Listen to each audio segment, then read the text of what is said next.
Welcome everyone.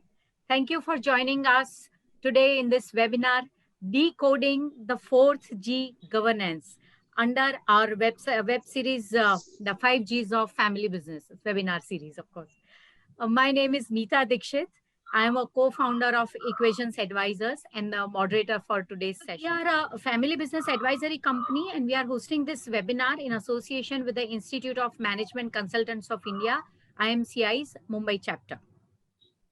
I'm pleased to inform you that our earlier webinars on first, second, and third G, that is Genesis, Growth, and Gen Next, have received a lot of praise. And you may watch these videos on our website, www.equationsindia.com, or on our YouTube channel of Equations Advisors Private Limited. Housekeeping announcement before we start. All the participants except the panel speakers are muted and your videos are off so that we get better streaming. Please type your questions in Q&A box and I will take them up during or at the end of our conversation. Chat box is open, so you may put your views there in chat box. Governance. It is said that good corporate governance is about being proper to prosper. This is the most relevant point for family businesses, as they have been around before the multinational corporation, before the Industrial Revolution, and before the enlightenment of Greece and the Empire of Rome. For us in India, almost 90% businesses are owned and controlled by families. And therefore, not just the governance of the business, but also the governance of the family is critical for their success and longevity. I'm pleased to have a distinguished panel of 3 speakers today. They are the executors and enablers of governance in businesses, especially owned by families. All my guests have long list of accomplishments, but I will introduce them briefly. Mr. Walter Vieira. He is a well-known management guru and an authority on marketing. In his career spanning 50 years, Mr. Vieira has advised innumerable owners, CEOs, and organizations on strategic marketing. Mr. Vieira was the chairman of ICMCI, a global apex body of management consultants across 45 nations. And at present, he is the chairman of Consumer Education and Research Society. He is known for his columns in various business magazines, including a current popular column, Lessons from the Past, in Money Life magazine. Welcome, Mr. Vieira. Thank you. My another guest is the master practitioner of governance at both family and business fronts. Mr. Bipin Shah, Managing Director of Anu Pharma Limited and the third generation member of the Seventhilal Kantilal family, also known as the SK Pharma family. SK is a legacy family business with its 5th generation stepping into the business. Mr. Shah has a vast experience of nearly 49 years in the pharmaceutical field, and he's widely traveled man. He's currently the president of Thane Belapur Industries Association and also a managing committee member of Indian Merchant Chambers, Mumbai. Welcome, Mr. Shah. Thank you, Meeta. My third guest is an exponent of governance, corporate and family. A passionate believer in good governance practices, Mr. Ashok Bharat has worked in senior positions as MD and CEO in several corporations in India and overseas. Mr. Bharat is on the board of prominent listed companies and on Equations board as a strategy advisor.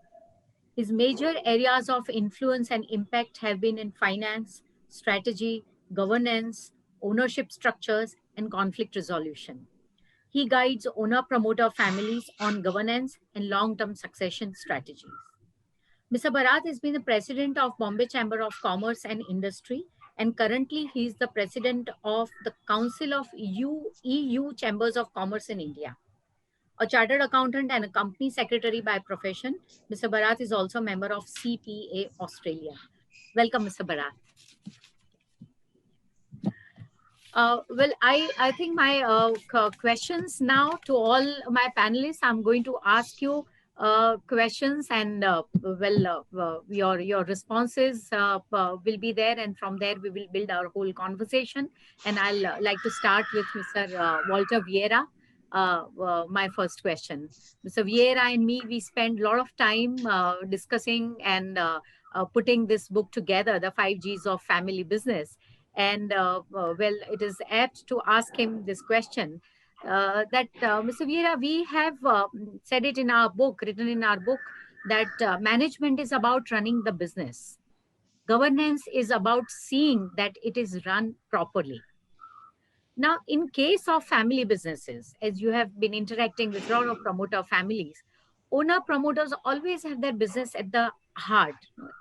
They believe in the business and their interest is always there, the prime focus. Their leadership tenure is also long compared to other corporate non-family businesses. Then what makes governance a crucial element for success of family businesses? Well, Mita, uh, see, this is an additional perspective that comes into this, because in a normal corporation which is publicly held, shareholder owned, uh, it's a straight goal. It is a goal of serving the customer, generating profit, while also keeping the employees happy, and so on and so forth. Where family business is concerned, that complicates the matter, because you have to look after the business of the family and the business of business. And sometimes both are not entirely aligned. You cannot go on for years and years with perfect alignment. There is bound to be some conflict at some time, however brief it may be or however long it may be. This is what brings in a new dimension to managing, or let's say, the importance of governance in family business. It is always important, but even more important in family business than in other institutions, or let's say corporations. This is what makes it both complicated and essential if the business is to go on from generation to generation. You're right. So that's a longevity if we talk about, and sustainability Yes. across generations, then that becomes important. True, very true. Then, Mr. Bharat, my question is that you are engaged with company boards and you are guiding them on best practices of corporate governance. You're also advising family owned businesses. Now, family governance has become a buzzword today. Developing a family constitution has become a suave thing to do. So, tell us about what is the crux of governance in family business, a family controlled business? Thanks, Vita. I'll try and answer this question in a number of ways because it's a very interesting question and it has a number of nuances. Let me start by actually repeating what you said, that good governance is good business. It is equally true that good governance is good for family harmony as well. This webinar or this session is about families who are engaged in businesses. This is not about families whose men and women go out to work as employees in some other company. This is also not about families who are, who are not together and, they have no connection with each other. So we are talking about almost a closed ecosystem of people who are intensely engaged with each other, both in a social as well as a family, as well as a business context. And in that case, some degree of codification of behavior, conduct, and expectations becomes very important. Let me just turn the clock back 25, 30, 40, 50 years ago. In families, men went out for business. The people staying back in the families, usually the women, didn't even know what their men were up to. Fast forward it to what it is today. The whole world is, it's become so much closer. There is so much of intensity and engagement between people because of competition, because of media, because of social media, because of education. People, women in the family, there are girls in the family who are not involved, now involved in the business, that the boundaries between the business and the family has got blurred. And if something goes wrong in one place, it tends to contaminate the other. So you can have a very unhappy family and you can never have a good business.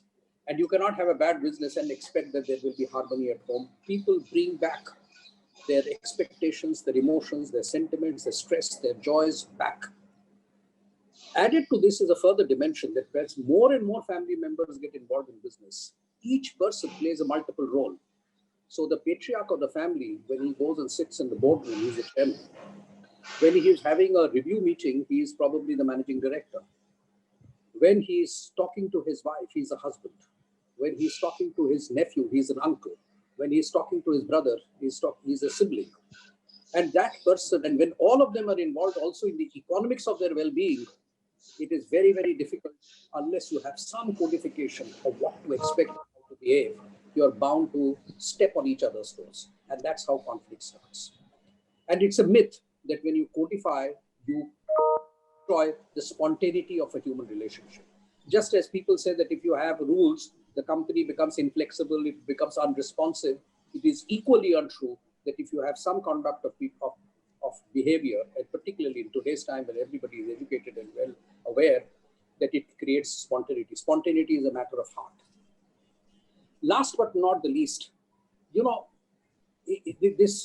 I have always held this view that you can separate as a family but run a business together, because you can still treat each other as a JV partner.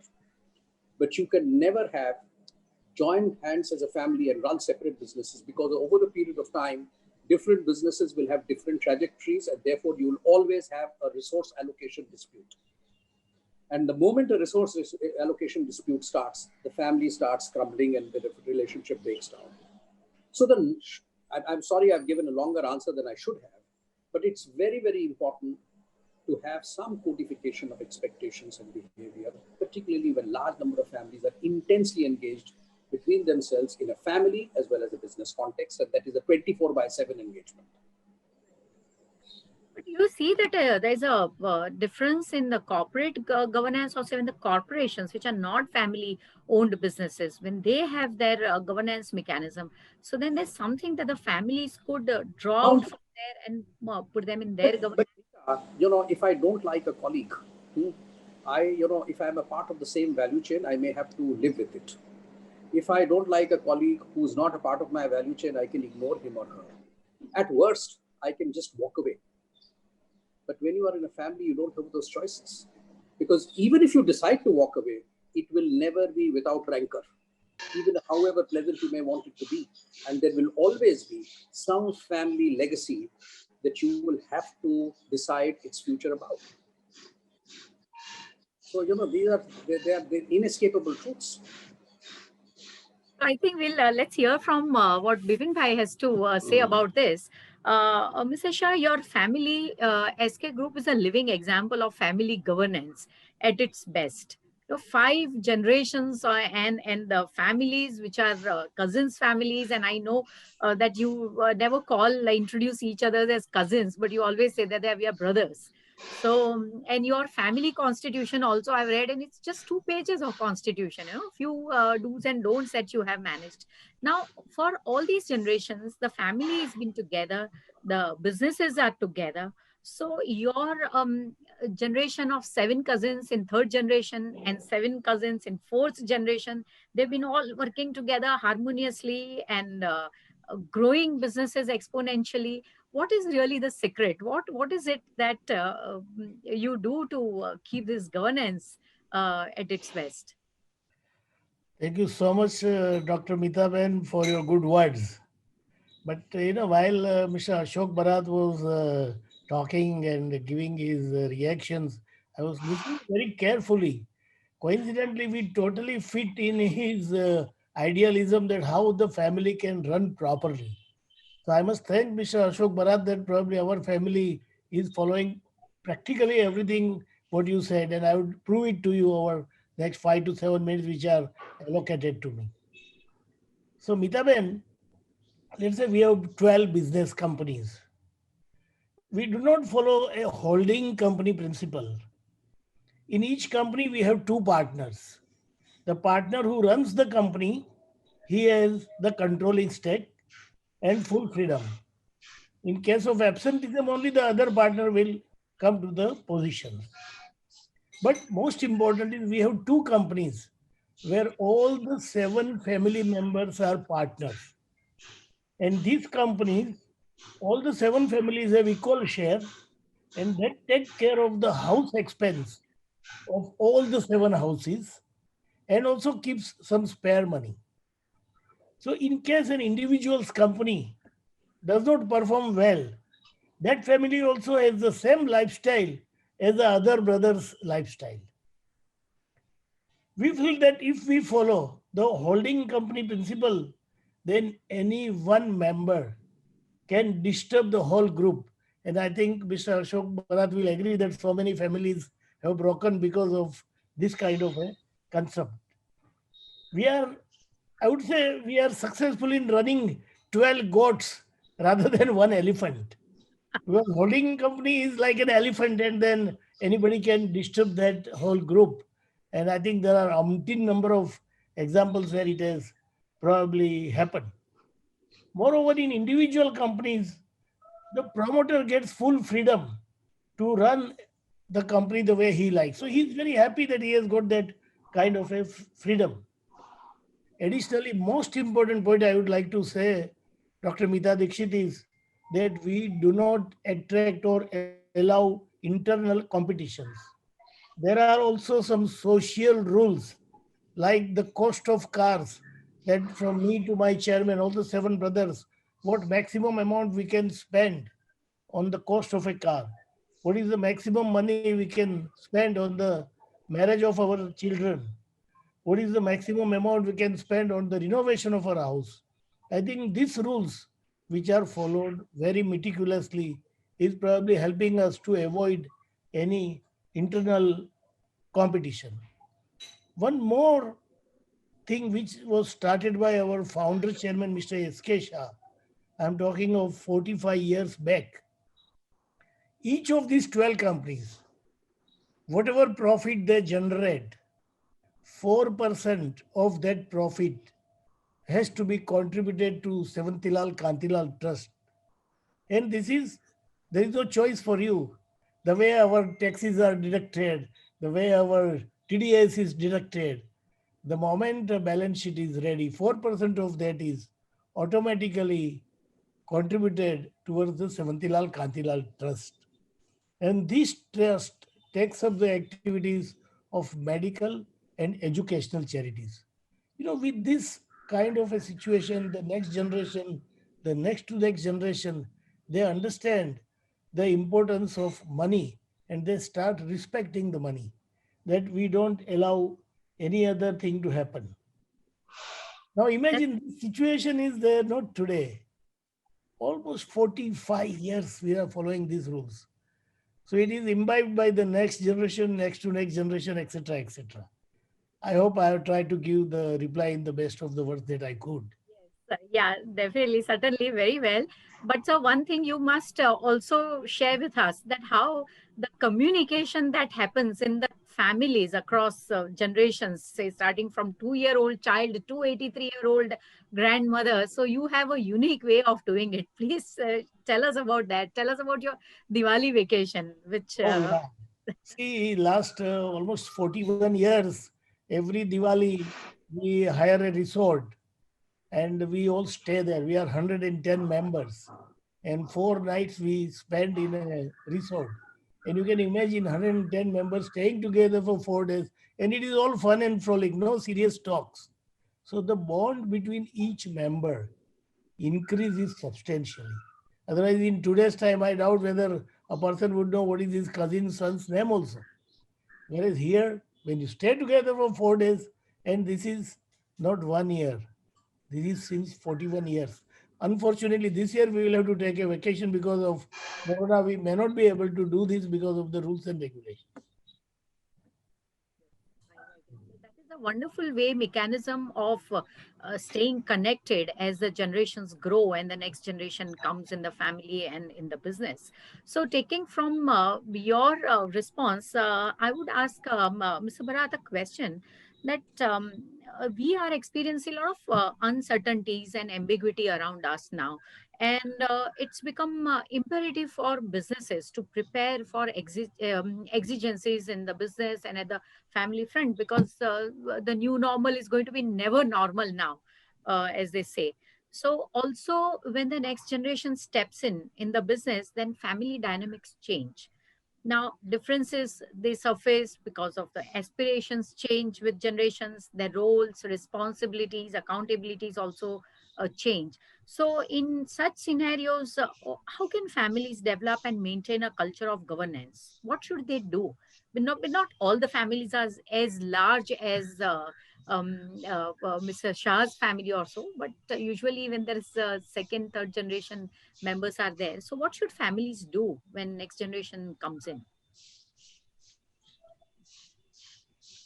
Thank you, Meeta. In fact, I'm going to answer this question first by borrowing from what Bipin Bhai said. Is very clear. This whole concept of ownership and management. I think there is no better way of defining it and describing it as beautifully as he has done. That when there is, in a company, if there is one owner and he's a majority owner, he's responsible for the management. The other one is only a supportive role. And this having that very, very clear role, understanding or clarity about ownership and management, I think is one of the first ground rules that need to be followed. The second is that as the second generation or the third generation or the next generation comes in, is creating a very clear distinction between entitlement and ability.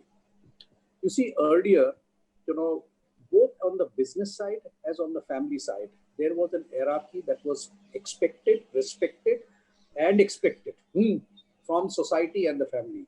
Eldest son, and youngest son, the middle son. And even on the business side, many of the employees actually came also generation by generation. Today, a situation can come when a youngster from a business family becomes a so-called CEO of, say, one division, and he may have a sales director who's far more qualified than he is. Because qualifications and education has become far more ubiquitous. It is now available to everybody. So therefore, the moment you start creating positions of authority without a fundamental understanding and appreciation of ability, you are creating a lot of problems. You are first and foremost destroying the confidence of that individual himself or herself. Because the moment you put him into a job in which he's either doesn't have the inclination or he's unable to handle, you are actually destroying your family first. Forget the business. You are making your own son, nephew, or daughter the unhappiest person. Second is that when the person goes back and takes it to his family, there is obviously some empathy and some sympathy. Both, that happens.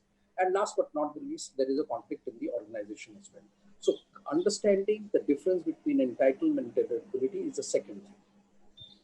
The third thing, which I would just like to, and that's the third, is a very clear understanding between authority and accountability. And whilst in a business side, it is very clearly available because you can create a delegation of authority. The family, however, works in a very different way.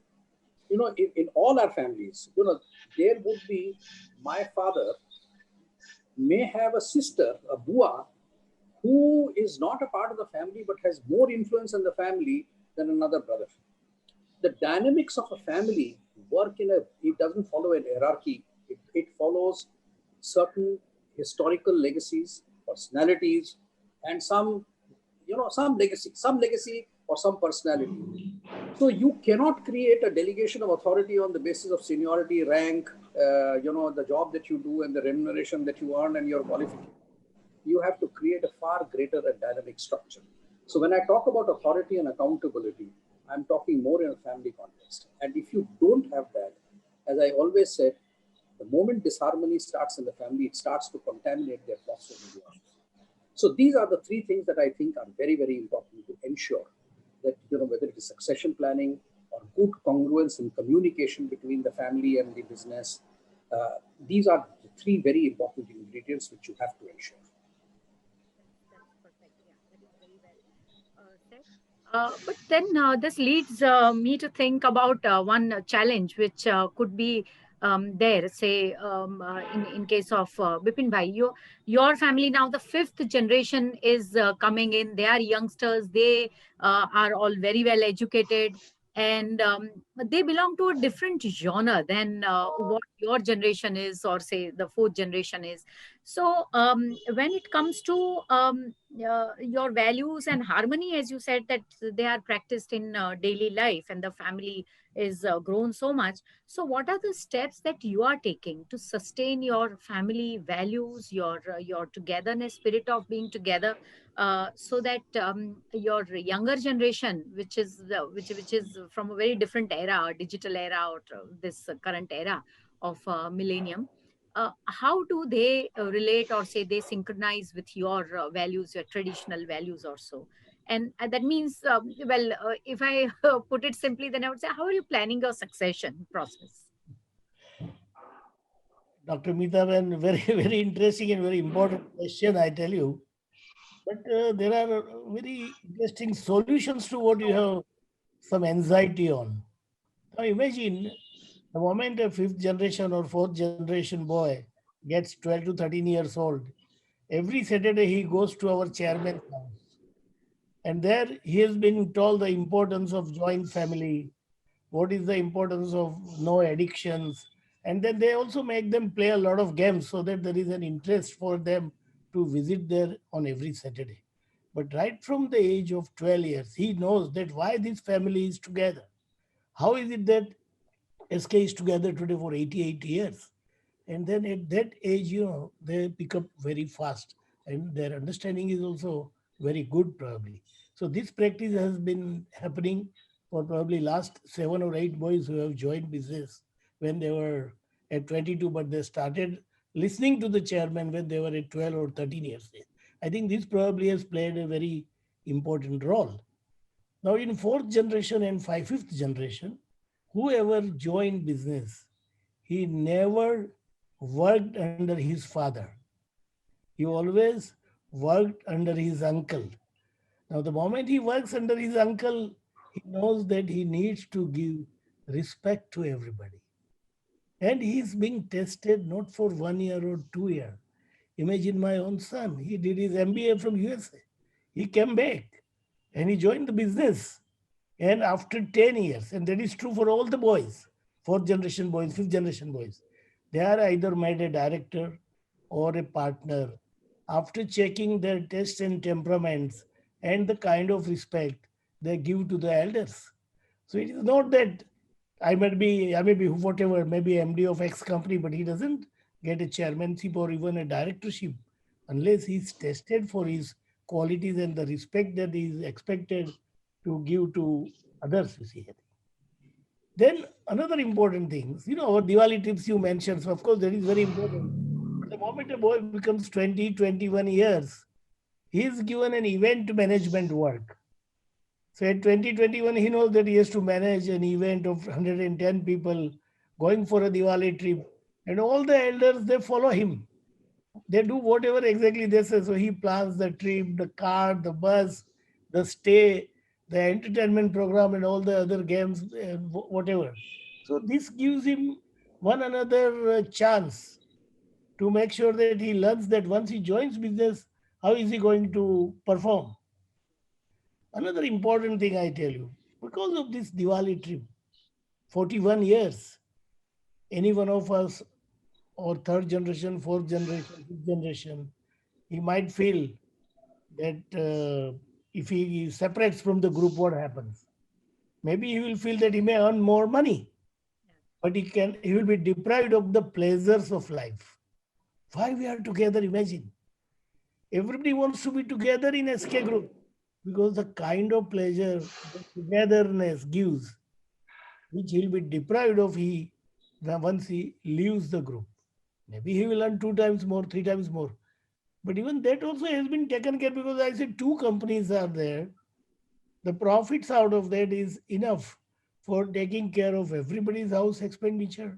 Plus, there is some surplus left also after that. Now, during this process of 8 to 10 years that you are a director or a partner, What is more important is there is one another very important litmus test done on each of these boys. How is he respecting the senior staff members or the managers of the company? I think Mr. Ashok and Mr. Walter Weah will agree that the moment many companies, the second generation joins and the senior people leave the job because they feel that they do not get the same kind of respect as the seniors were giving them.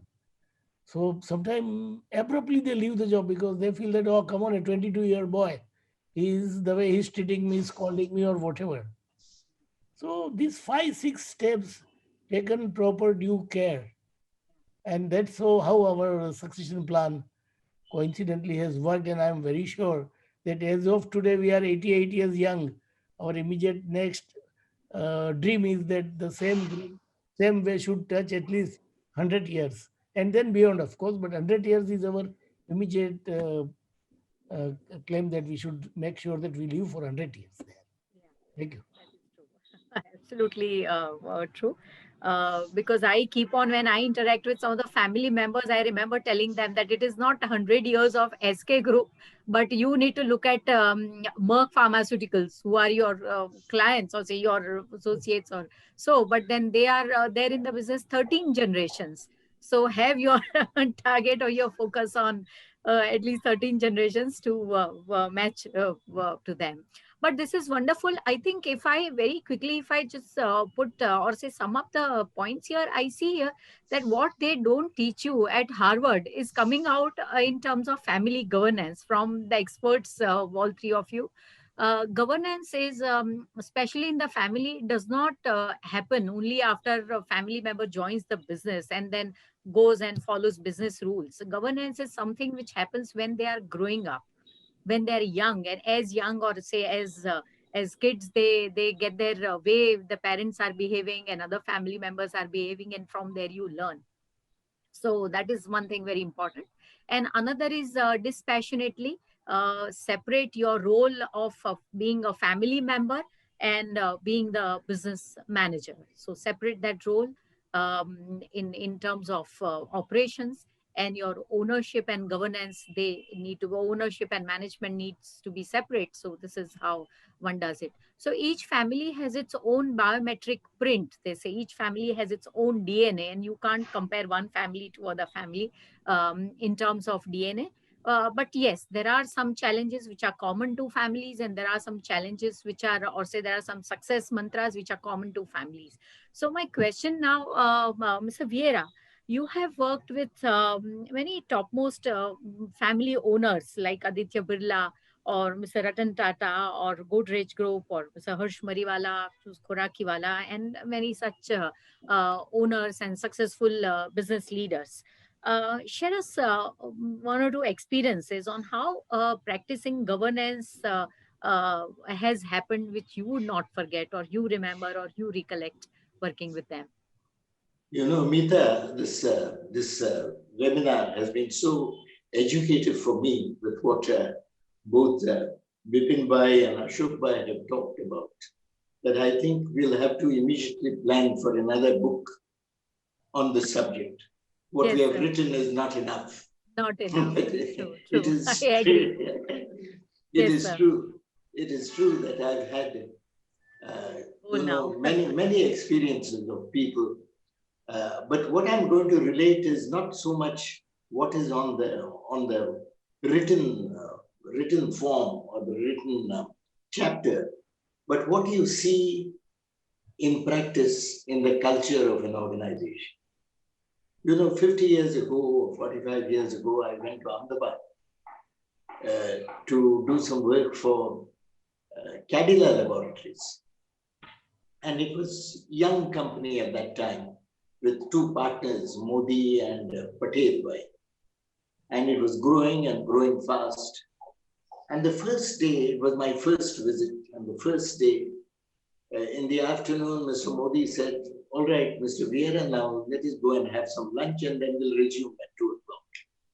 So I said, shall I go back to the hotel? He said, no, we'll have lunch together. We'll go together.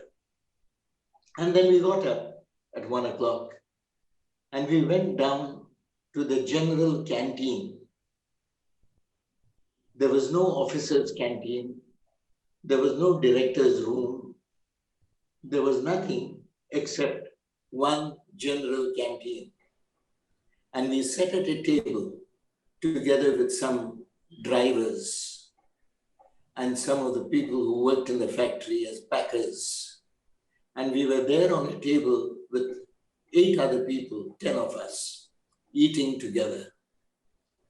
He said, do you lunch here every day? He says, yes. Patel and I always have lunch here.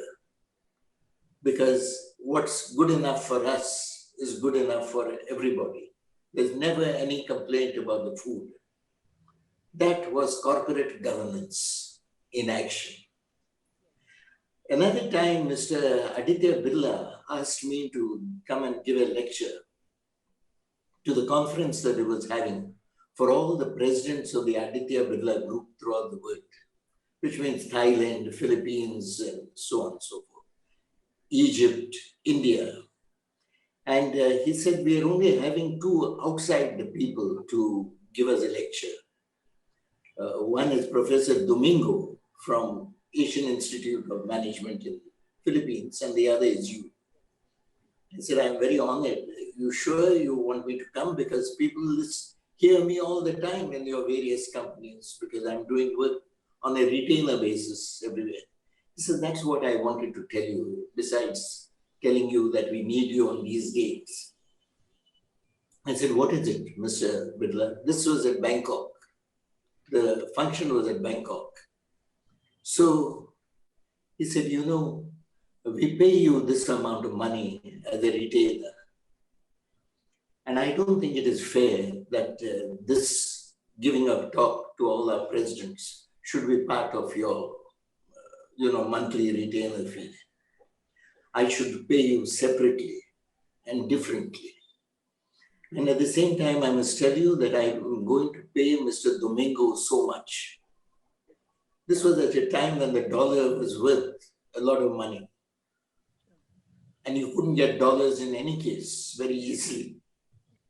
And he said, I don't think it is fair to pay you less because you are a regular consultant and to favor Dr. Domingo just because he's an outsider.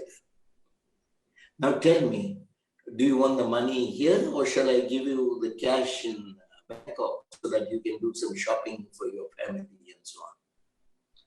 For me, that was governance. If he had not to make this offer and he had to pay me whatever I was getting on a retainer and this was part of my job, could I have complained? No. Would I have known about this differentiation? No.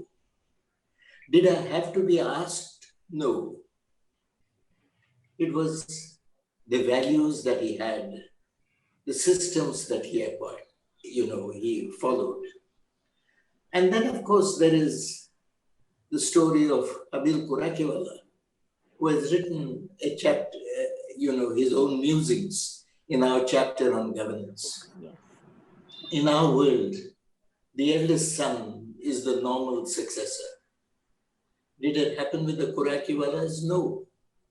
The eldest son is head of the trust that does all the charities, the foundation. The youngest son, who he thought may be more suited to the rough and tumble of commercial life, is the successor in the business of manufacturing pharmaceuticals. Many of us would say we have married off our daughter. And that off has about 6 F's, not just 2.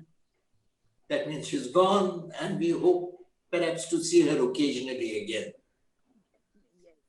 In the case of Kurakiwala, no. The daughter was appointed head of Wukat hospitals after suitable training and so on, of course. But she was not just married off.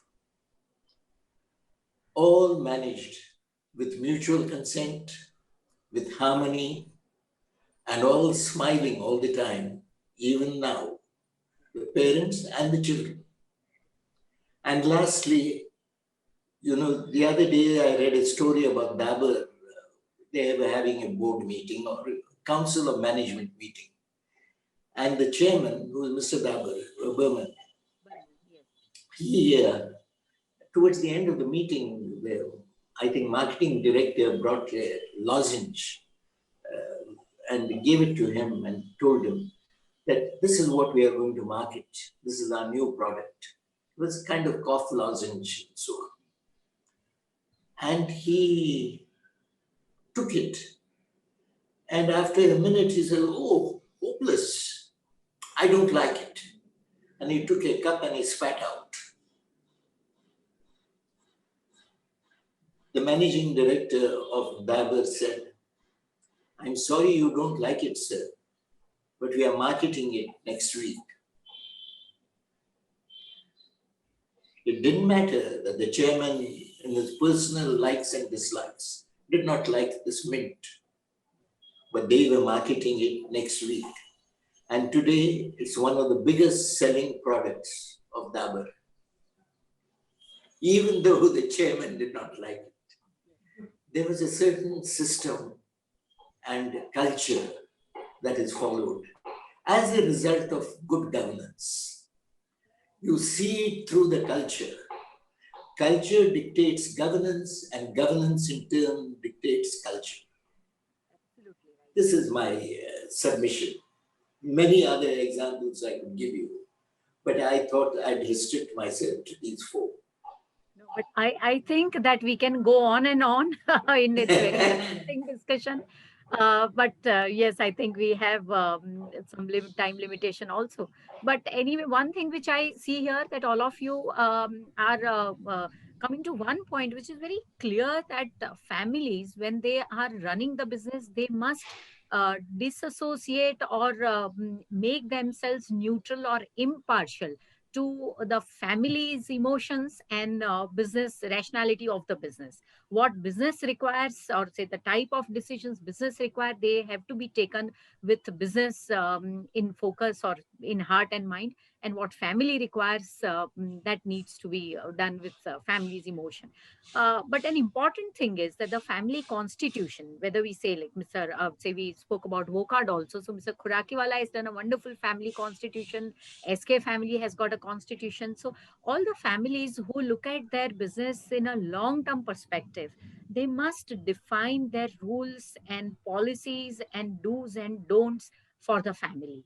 And that is where, say, we do this, Mr. Bharat and me, we work with families and bring out this clarity and help them developing constitution. The most important part is that you need to look at your family's ethos, family's culture, family's traditions, and what is in it, what is good for family in future. Keep that in mind and develop some norms and guidelines for the policy. As Mr. Bharat rightly said in the beginning, that you need to codify what is correct, what is not correct, what you need to do or what need to do. So that is where the governance comes in picture. And the families who don't really are looking at long term scenario, or say for them business is just way of managing their lifestyle, they may not need to give this importance to this governance, because with this governance about techniques, because they are very serious stuff. Developing a constitution is quite a serious. Interrupt you for a minute. May I Yes, sir. interrupt you for a minute? Yes, please, please. You made a passing reference that, in families who are in business, they have to be absolutely clinical and objective about business and very clinical and objective. No, I don't think so. The whole beauty of a family business is that they use their emotions constructively to drive good business. That is the spirit of entrepreneurialism. You cannot kill that. I disagree with that you have to become like a manager. You can't. Family has to use emotion as a springboard for driving business. All that I'm saying is that whilst that emotion is there, make sure that the conduct follows a code. If when it's a question of means and end has to be driven as much by the heart as it was by the mind. That is what makes an entrepreneur. It is a means that must follow a code of conduct, because if you don't do it, then you're bound to either hurt someone within the family or you're going to hurt people within the institution or the business organization. So the end has to be driven by a combination of head and heart. The means has to be driven more by the head, which is a process and a structured formula. That is the difference. So don't take away the beauty and the spirit and the strength of emotion from a family business. You would have killed it. Yes, That is the end of it. yes, Without yes. emotions, yes, that is Yes. the ties which keep the I, families the together. moment you said it, I was waiting to answer you because I felt that you were going down the wrong path. No. No. Yeah. Well, it's Yes, emotions. When I say yes. emotions, so usually conflict comes in place. And when I say No, emotions, that that way. means there No, is yeah, some emotion doesn't friction mean which is irrational. happening. So Emotions yeah, I doesn't agree. mean Yeah. irrational behavior. I'm not saying that you should behave irrationally.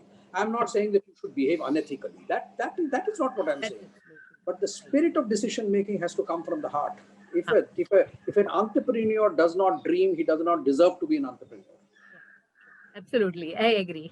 Bipinji, I would like you to react to it because you are a living symbol of that success. Yes, I'm yes. fighting for you. I really appreciate the way you have distinguished is absolutely correct, because what happens sometimes, the fourth generation or fifth generation, they come up with some idea which the elder may not like to immediately approve. So we have to give them some time to understand. We ask them more questions so that they become more refined. But most important thing, according to me, what I feel, which probably everybody has missed, including me, is that we have to make sure that there is no ego clash within the family, because majority of the families break because of the ego clash. So as you rightly said, that it should come from the heart. Your intentions have to be really, really good to see that somebody wants to try some new thing, some new idea. He should get a chance, but then not beyond certain point. So both way, the seniors and the juniors, both of them have to understand. And then after giving a proper time, probably the right decision or the right trajectory will be laid. That is what I feel so. I agree. And I think it's the family members have to be nurtured and their competencies to be developed so that they look at their bonding very positively as a strength and not getting into ego issues or so. But, gentlemen, now it's time for me to put the questions to you, which are coming from our participants. And the question here, Rakesh Shah is asking that governance is generally great at the first level of families, goes well in the second generation also as it comes in, but in the third generation uh, it just fails to continue with good governance. So how do you, what are the suggestions that you could give us, so in third generation the governance remains intact or it's strengthened? So would you like to take this point? I mean, Bipin bhai, would you like to respond to this? You I are the think third generation and your times are very different when you came in the business. Now the times have different. So how do you continue keeping this generation spirit on, culture on? one thing was certain, that even when I came into business before 49 years, and now even the new boys who are coming in, we make sure that they have to work for minimum 8 to 10 hours a day. Secondly, they have to make sure that they have to earn their living. They cannot remain on the interest which their father has collected or on any rental which they might be getting. They have to work hard for 8 to 10 hours and make sure that that is the money which they should enjoy and respect. I think this is one thing which we don't allow anybody to take easy, life, whatever maybe father's bank balance. And I think Dr. Mita, you know that everybody works for, even today at 72, I work for more than 8 hours a day. Yes, I think they take pride in working more and working harder. So that is a big pride. But then that comes to my next question. Arun Kulkarni is asking that it's no competition policy in your business. Isn't it affecting the growth? You think the growth is stymied or doesn't get enough chance to make it big growth because of the no not having competition? Is this That question means, to me? yeah, yeah. I'm asking you the question, When Bipin I bhai. said no competition, means no competition in terms of social things. That one brother can have Mercedes and another will still go ahead with a small car like Maruti or anything. I did not mean no competition in business, because in business we make sure that there are compartmentalized. So there is no reason to compete with each other, but they can get together and do that business. I think the competition word was not in respect to business, it was with respect to the social aspects of life. Mr. Bharat, what is your view on having this equal lifestyle or bringing in that equality in terms of social part in families, especially when cousins are there and they have different perspectives on their lifestyles? So we have seen it in some cases also where we interact with the clients. So what do you think that should the families at some stage decide that everyone to their own and have their way of lifestyle, or should they remain within certain boundaries so that their equilibrium is maintained? What is your take on that? So, in my view, in your question lies the answer. Let me actually go back to the previous question because that will answer this question somewhat better. You know, the Constitution is a living document. It must reflect the norms and values of that generation and those times. The moment it becomes a dead antique piece of history, it is bound to fail because society will change, social norms will change, expectations will change, education will change. Any constitution that you write must have an element of dynamism. It's very similar to the Indian Constitution. The basic structure cannot be altered. But after that, if there are nuances that you need to build in to reflect the expectations of the new generation, you have to do it, otherwise bound to be in conflict. Say for example, I'm just giving one example, not to so much talk of lifestyle, because that is often an individual. Many families still hold, and I'm not passing a judgment whether it is right or wrong, that women of the family should not have no role in the business. Maybe this will continue for one more decade. After that, it is not going to continue. Because if you bring a daughter-in-law, or if you have a daughter for studies, to expect her that she will have nothing to say and nothing to contribute to the business is itself wrong. I mean, you have kindled an expectation in that person by sending him for education or her for education, and then you say that you'll have no role to play. So I think same thing is about lifestyles. So what was wrong maybe 5 years ago, today may not be wrong, but the overall framework and boundaries that create some degree of what I would call equivalence is very important. Having equivalence is important. Having equity is important, but you cannot have identical things. I mean, today's generation will not accept it. So if you lay down principles, it's much easier to implement this. But if you make it prescriptive, then the problem starts. I think, if I may add, Mita. Yes, sir. I think very well explained. I think we must not forget what Vipin Bhai said earlier about his Diwali holiday.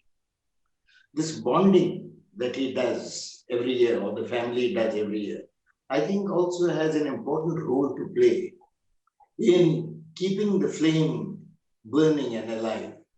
You can't get this kind of closeness or fellowship or companionship without putting any effort into creating that. And that the reason why they are on the 5th generation is because they have nurtured it. They have cultivated it. They have put water there and seen that it flowers. There is a family called the Hari Lelas in Hong Kong. Very famous family. He's one of the few Indians in the early days who was given citizenship of Hong Kong. Now the Hari Lela complex, which is many bungalows around the old family bungalows. And they are now, I think, again in the 5th or 6th generation. Every Sunday lunch has to be had there at the grandfather's house. Every Sunday. Even if you can come only for an hour, it's all right. But if you are in town, you have to be present. If you have some guests from overseas, they are also welcome. You can bring them and they can meet the other members of the family. So here is this big crowd, like as Vipin Bhai was saying, 110 people. There would also be 120 people for lunch. It is like a big hotel restaurant where everybody is doing their own things in their own groups and moving from one group to the other. But what did Hari Lela do? He created bonding. And this bonding has taken the Hari Lelas to continue being among the richest families in Hong Kong and to also be together. And that is what Bipin Bhai has succeeded in doing in their own way, with not a Sunday lunch, but a Diwali holiday. And different people do it different ways. That's all right. But as Ashok Bhai said, it has to be a general guideline. It has to be a culture. It is not a prescription drug by drug. So many pills and so many teaspoons of syrup every day. That's not going to help, because with change, that prescription can be amended as you go along, but the basic culture will remain. The body will remain intact. This is, I just wanted to add to that, because Well said, sir. Very well. I think very apt and deep thought that you expressed. So really I appreciate that. I think I'm just looking at the watch and I have got few more questions which I'll quickly ask you. This particularly with SK Pharma, Harmeet Chawla is asking a question to you. Bipin Bhai, this is for you. Yes. Where generally the organizations have struggled, when they're large and they're managing employees and workforce of different generations when they are working together. Now, in SK Pharma, when you have 5 generations together, in the sense that at least 3 generations are working, third, fourth, and now fifth generation. So, how do you manage the dynamics of binding them, getting their congruence, have the same values passed on? Of course, you have explained it in various ways that how do you pass on the values. But when it comes to working in the organizations, in the companies, and when you have got shared resources, even if there are 12 companies, but then resources are shared. So how do you decide balancing that amongst different family members? See, one thing is very clear that when any young person who joins, he has been given full training on how to manage the finances, and we are very sure that he will not cross his boundaries. We don't allow over trading. That is number one. Number two, up to certain years, till he really becomes mature enough, he has to take the consent of the senior member, which will be his uncle, because he cannot work directly under his father for 1 decade at least. So because of that, okay, sometimes he will feel little suffocated, but then he understands the importance of it because he knows that the family values are more important than the way the family has been living together. So maybe he's feeling little suffocated, but over a period of time, he understands that this was also very important. And the senior member or the uncle will make sure that his nephew will get so well trained that probably at a later stage will do better than the uncle himself. You will be surprised to know that I always tell people and the guests when you come to my office that Ketan, my nephew who has worked under me for 10 years, and then he started his own, and I always tell people that he is doing better than me. And if I say that, I mean it from the bottom of my heart. And he is doing better than me. So this kind of positivism is there in third generation, fourth generation, or fifth generation.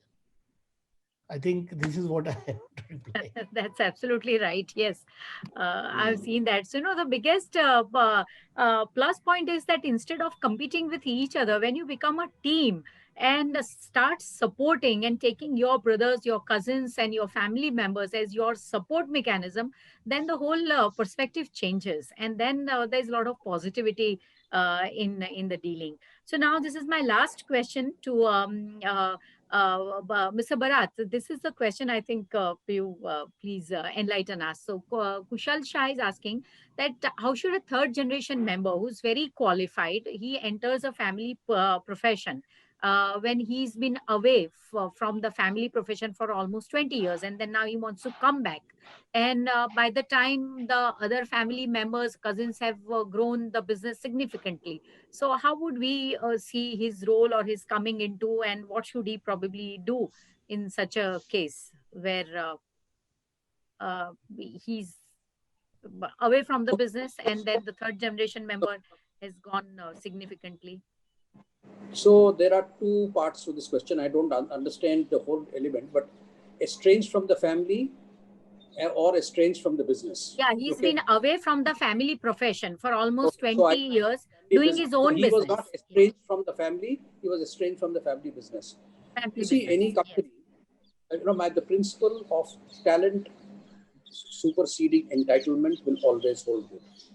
No businessman would ever want to, unless he's blinded like Dhritarashtra, would like to put his multi-billion-dollar business in the hands of a son or a nephew if he's convinced that he's not capable of doing it. If he does it, I think he's Dhritarashtra, and there's nothing that can be said about it.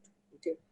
So if the principle is one of talent over entitlement, if he is coming back into the business, what would you do if you were, when you have a problem of promotion in the family, in the business, you have two options when a position fills up, becomes vacant. Either you promote somebody from outside, or you hire somebody from outside, from inside or process. So what do? You do an evaluation of talent that is available. So if he is going to come back to the business, he will have to come back on a level that is commensurate with his talent and experience. I'm not saying that he has to start as a management trainee. I'm not saying that.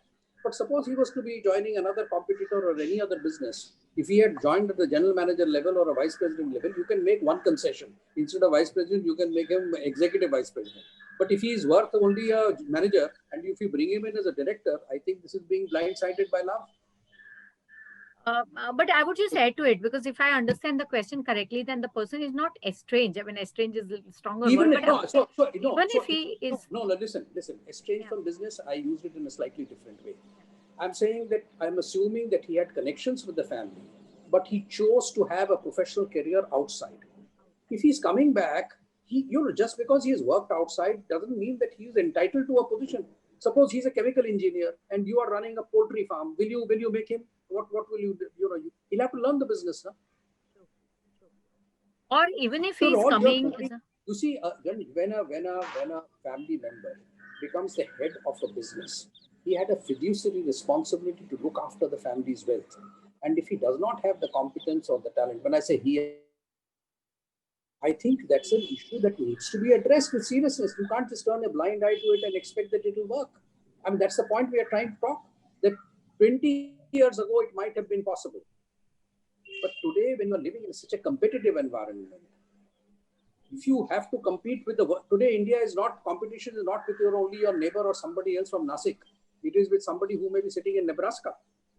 If you do not have appropriate talent to run your business, then you have a problem. So even if he's a nephew or your cousin, he has to find his space by virtue of his talent.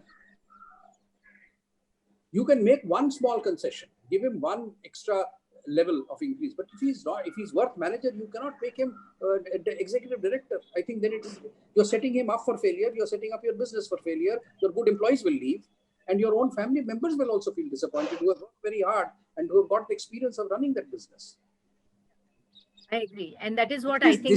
This is the objectivity and clinicalness that I was talking about in business versus emotion. If he was estranged from the family, for example, how the family will welcome him back with an opener is a matter of emotion.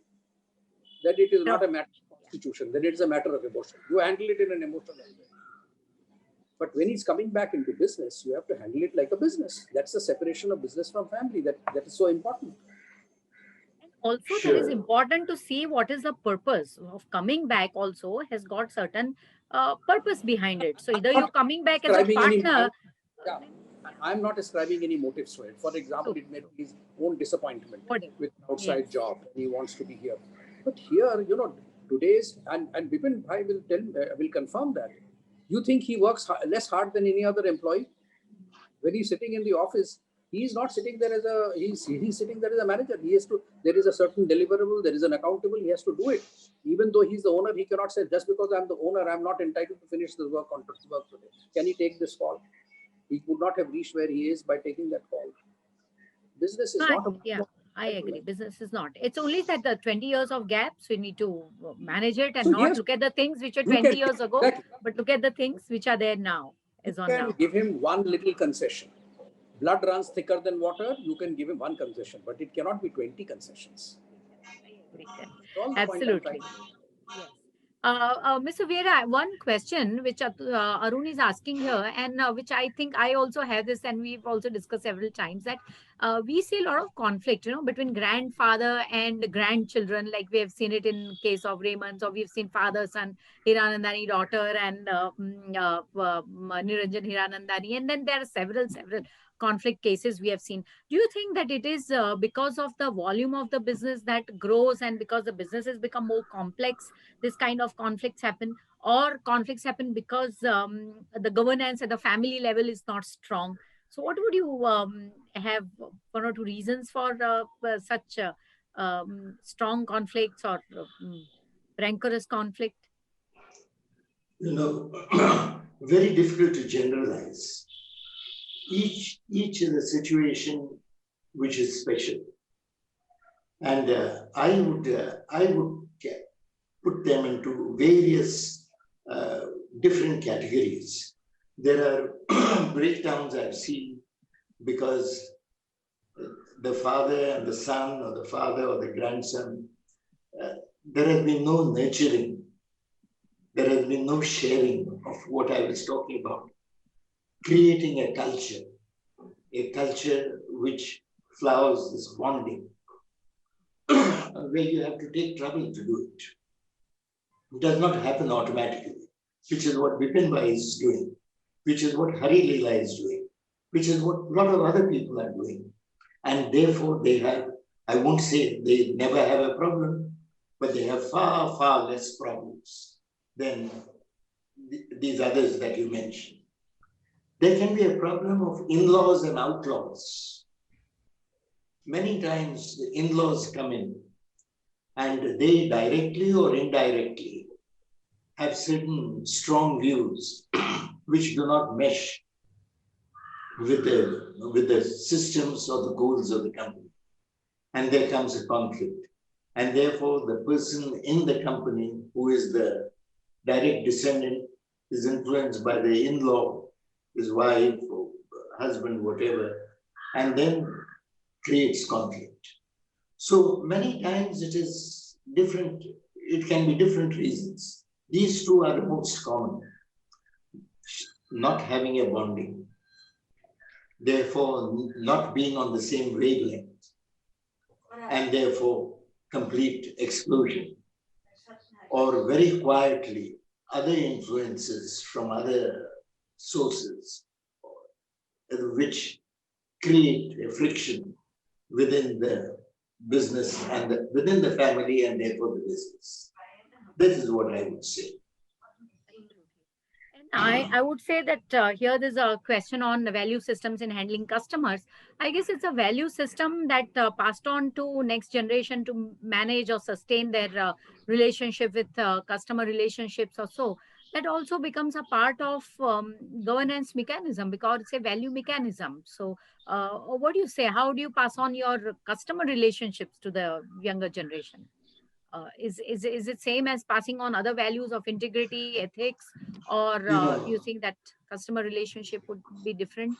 Again, a question of quietly setting examples, and by setting examples, creating a culture. I go to Goa now and then on holiday, and I do all my shopping at a supermarket, which is in Panjim. And they have now other branches, about 5 other branches. It's called Maxim's. And I've been going there for 45 years. And it used to be a small shop, Maxim's. But the person at the counter who was a Gujarati from Daman, who settled in Goa, was extremely polite with customers. If he found a customer, a lady with 2 little kids, he would say, come, darling, come, and give them some lozenges. Just create goodwill for little or nothing. It was not money, it was just goodwill and a certain bonding. 3 years ago, when I went to Goa, I found that the son had taken over, and he was at the counter. But the old man, who now is really old, or was really old, was outside the shop at the door. to the supermarket, welcoming customers. Oh, sir, I haven't seen you for a long time. You have not been coming to Goa recently. How nice I feel. Although I don't know his name. And he doesn't immediately recollect my name because he must be in his 90s. But he's still there at the entrance, welcoming customers and saying goodbye to them as they are leaving. The son sees this, who's the manager now, and he's at the counter. How will he not be affected? Because I told the son, your father has not lost his ability to create customers and to retain them. Now, if I said this to him, obviously he knows that his father is teaching a lesson. Not only to him as a son, but to everybody else like me. Absolutely. Yeah, this is what, yeah, children learn from what you do, they observe and learn. They don't learn because you tell them to do it. No. So, yeah, absolutely. Now, gentlemen, this is wonderful session, and somewhere I don't like it, but I think we will have to call it a close. And I thank you, Mr. Vieira, Bipin Bhai, and Mr. Bharat for giving your time and your excellent perspectives on the topic. And I thank our audience, our participants for being with us.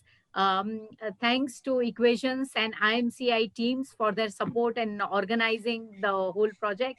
We'll be soon sending you the invite for our fifth G, that is Giving Back webinar soon. And till then, have a good evening and stay safe. Bye-bye. Bye. Bye. Thank you. Thank you. Thank you. Bye. Close the session. Thank you, everybody. Bye. Thank you. Bye. Thank you, Vipin. Thank you, Walter. Bye. Nice meeting you. Bye, Bye. please. Yeah. Bye. Yes, sir. Bye. Thank you.